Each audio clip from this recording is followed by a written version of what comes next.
स्वागत है। Supreme court में आज जो कुछ हुआ उसके हाइलाइट्स की बात करूं तो किसी भी राहत से इंकार कर दिया। देश की सर्वोच्च अदालत ने तल्ख टिप्पणी की, यहां तक कहा जो उदयपुर में हुआ उसके लिए नुपुर शर्मा जिम्मेवार हैं, उनकी जिम्मेदारी तय की, लोगों की भावनाओं को भड़काने की बात कही। आपका रिएक्शन? मैं देश के प्रधानमंत्री से अपील करता हूं, डिमांड करता हूं कि वो नुपुर शर्मा को ना बचाएं, कानून को अपना काम करने दें। दिल्ली पुलिस को वो कमजोर और मजबूर दिखा रहे हैं। आज जो सुप्रीम कोर्ट के ऑनरेबल जज साहब ने कहा, मैं देश के प्रधानमंत्री से डिमांड करता हूं, नुपुर शर्मा को आपने सस्पेंड किया, वो पनिशमेंट नहीं है। नुपुर शर्मा भाजपा की एनईसी की मेंबर है। कल हैदराबाद में एनईसी में क्या उनको दावत दी गई आने के लिए? क्या वो डिस्कस करेंगी अपनी बातों को? तो देश के प्रधानमंत्री से अपील कर रहे हैं कि क्योंकि दिल्ली का law and order union government में आता है, इसलिए नुपुर शर्मा को गिरफ्तार होना चाहिए और कानून के मुताबिक उन पर एक्शन लिया जाना चाहिए। कौन बचा रहा है नुपुर शर्मा को? और फिर मेरा सवाल वही है, अलग अलग राज्यों में एफआईआर, हर जगह तो बीजेपी की सरकार है नहीं, महाराष्ट्र में भी थी एफआईआर, वेस्ट बंगाल में भी एफआईआर, यहाँ ये तो नॉन बीजेपी शासित राज्य है, तो वहां की पुलिस की जवाबदेही है, राज्य सरकार के अंडर में पुलिस आती है, तो वहां की पार्टियों की अकाउंटेबिलिटी उसमें क्यों नहीं फिक्स करते आप? मैडम, आप तो दिल्ली में नुपुर शर्मा को छुपा दिए है ना। नुपुर शर्मा के वेयरअबाउट्स किसी को मालूम ही नहीं है। महाराष्ट्र की पुलिस गई थी 41 सीआरपीसी नोटिस देने, वो गायब है ही नहीं ना कहीं भी। वो आपकी पार्टी की नेशनल स्पोक्स पर्सन है, एनईसी की मेंबर है। दिल्ली का लॉ एंड ऑर्डर देश के यूनियन गवर्नमेंट के मातहत आता है। आप ही तो बचा के रख रहे हैं। देश के प्रधानमंत्री से हम प्लीज डिमांड और अपील कर रहे हैं कि सर आप समझिए इस बात को, आप जो कर रहे हैं गलत है। आप देश के 20 करोड़ मुसलमानों के 130 करोड़ जनता के प्रधानमंत्री हैं। आप मेरे प्रधानमंत्री हैं, हम आपके आइडियोलॉजिकली खिलाफ थे और रहेंगे जिंदगी भर। मगर आप एक नुपुर शर्मा आपके लिए इतनी महबूब क्यों है कि हम आपके लिए महबूब नहीं है?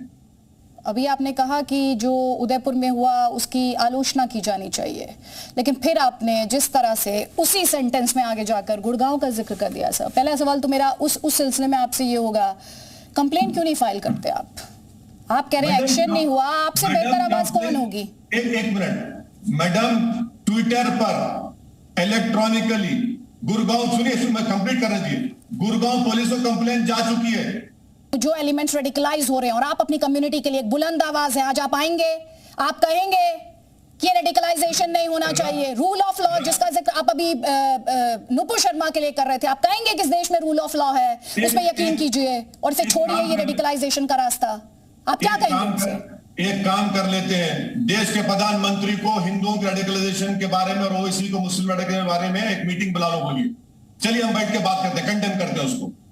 कोई कम्युनिटी रेडिकलाइज देनी चाहिए, चाहे किसी समुदाय के हो।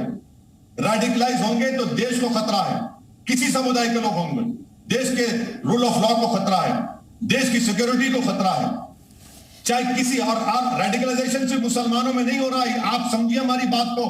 आप मुझे ये बताइए, आज इस प्लेटफॉर्म के माध्यम से आप कहते हैं दोनों कम्युनिटी साथ आके बैठेंगी, तो उस कम्युनिकेशन को, उस डायलॉग को असदुद्दीन ओवैसी लीड करेंगे? मैं देश के प्रधानमंत्री से रिक्वेस्ट कर रहा हूं कि नेशनल इंटीग्रेशन काउंसिल की फौरन मीटिंग बुलाई जाए, प्लीज बुलाइए, इसमें इस बात करेंगे।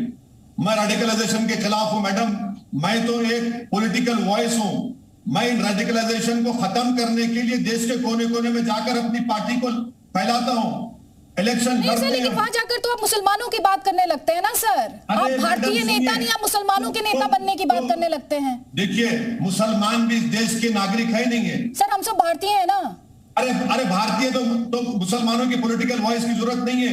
भारत की पार्लियामेंट में सिर्फ 4% एमपी होंगे और हर समाज का एक रिप्रेजेंटेशन उनका आबादी के लिहाज से सबका बराबर है। किसका रिप्रेजेंटेशन नहीं है?